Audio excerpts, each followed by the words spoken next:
From an extremely young age, Brittany Griner was destined for greatness as a basketball superstar on the road to glory in the WNBA.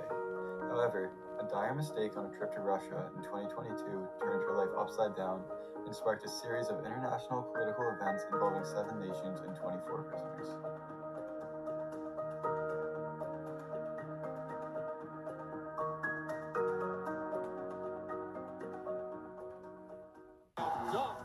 Griner comes up with a steal and maybe a little showtime.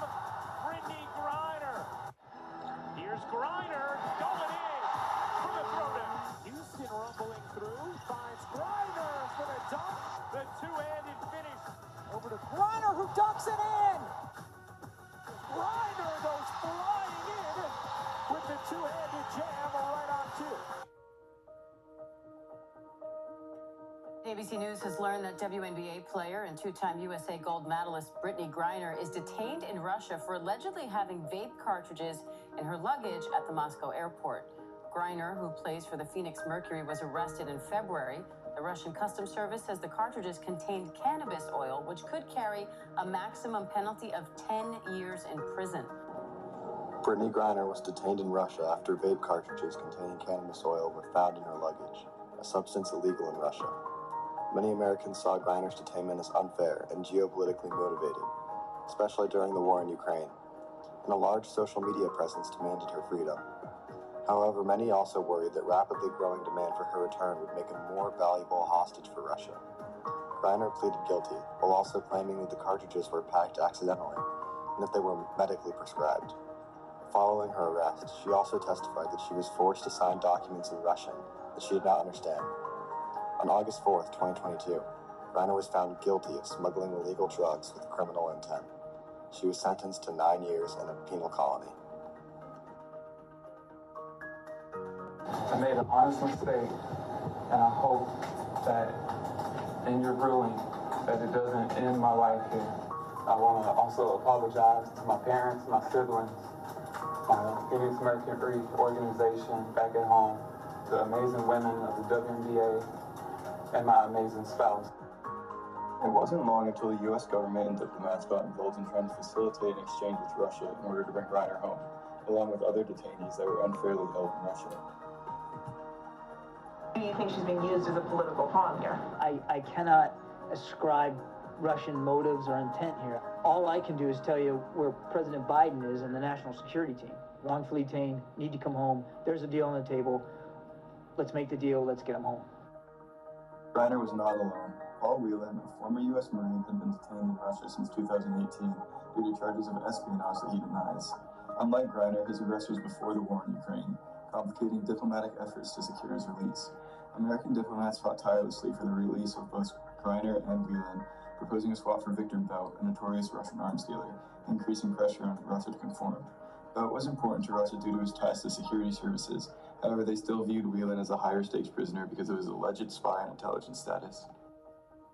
Yet every negotiation hit a roadblock as Russia demanded the release of Vadim Krazikov, an assassin serving a life sentence in a German prison. Since Krazikov was not held back in U.S. custody, he made the exchange much more difficult. Americans believe that this request was irrational, as both Brittany Griner and Paul Whelan had been detained in Russia for unfair and unreal reasons. Mary Bruce back with us now. So, Mary, what more can you tell us about the status of those negotiations to bring Brittany Griner and Paul Whelan back home? Well, tonight I'm told these talks are ongoing, but when I press the White House on whether they're seeing any progress, they won't say, insisting they don't think it's helpful to try and negotiate all of this out in public.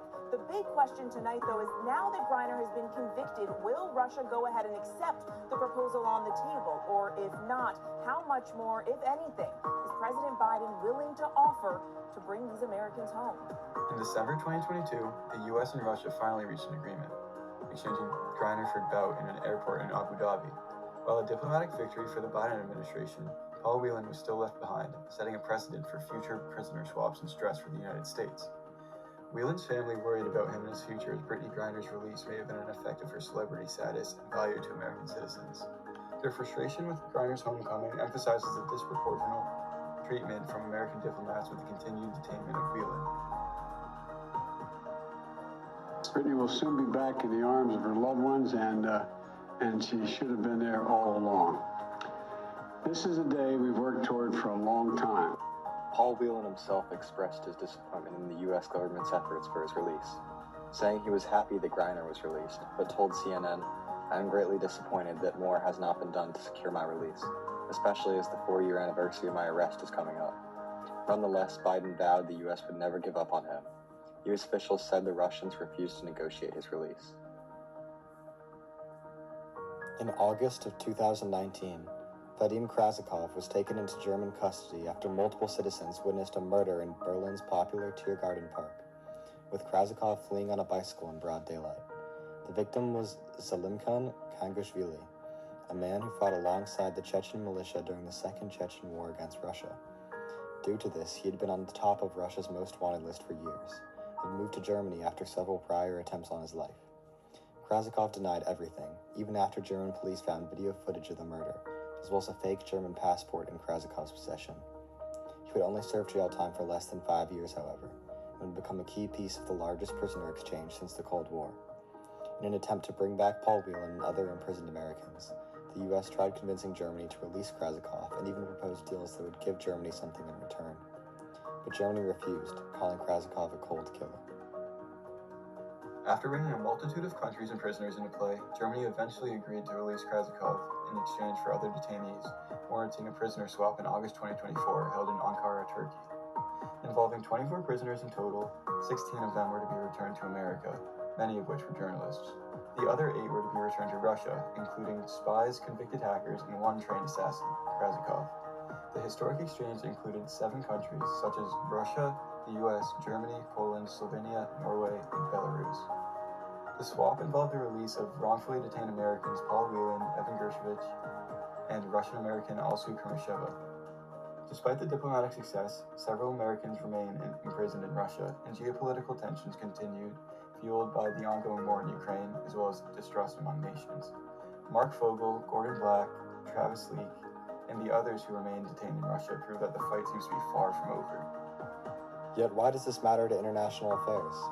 It is because the exchanges are more than just a swap. They are a reflection of global power plays, of human lives whose futures are determined by their country's diplomats, and of how authoritarian nations may weaponize false arrests. Any nation involved must find strategies to secure the freedom of their civilians and deal with the complexity of these high-stake negotiations. They can use pressure on countries to force them to conform to the swaps faster, as seen with the Griner situation. Nonetheless, even such a high-profile case like Brittany Griner's does not guarantee a quick solution, as these exchanges are influenced by more global leverage, timing, and politics. Obviously, the fact that Vadim Krasikov, a convicted assassin, was the key to unlocking so many lives comes as a shock to many, but it is just how sheer geopolitics work. However, it is also important to find a way to end such use of detainment as a weapon within international politics, such as supporting legislation like the Levinson Act, which calls for action against wrongful detainment internationally. The mental and emotional toll on detainees like Paul Whelan, the limits of U.S. diplomacy, and how other countries balance the moral obligations with geopolitical strategy are all things that factor into the extreme complexity of international prisoner exchanges. In the end, it is worth wondering about what may happen to those in the same situation who aren't famous enough to trend online and bring public attention to the issue. Brittany Griner's fame brought nationwide awareness of the circumstances, thus bringing notice to Paul Whelan and others involved. But what would have happened if she was never in the mix?